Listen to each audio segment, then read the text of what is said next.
मुळे काही निर्णय घेत असतात लोक, पण जो आपल्या बरोबर पवार साहेब 6 दशक राजकारण का करू शकले? कारण का त्यांचा केंद्रबिंदू नेता आणि सत्ता नाहीये, त्यांचा केंद्रबिंदू हा शेवटचा कार्यकर्ता आहे.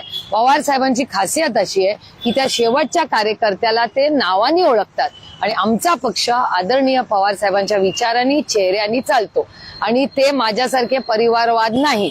आम्ही जे आहोत ना बाकीचे सगळे, हे आम्ही परिवारवाद आहोत सगळे.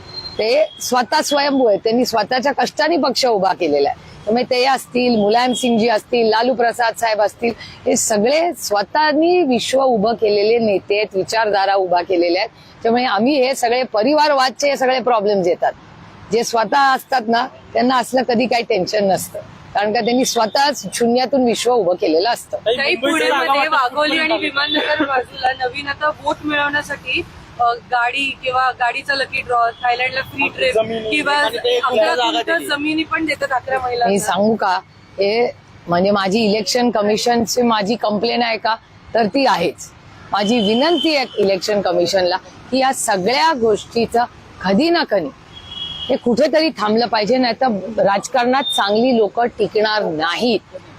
जे लोकप्रतिनिधी तुम्हाला, जो इमानदार मतदार आहे त्याला जे अपेक्षित आहे ते अपेक्षित आपल्याला मिळणार नाही. हे दुर्दैव आहे.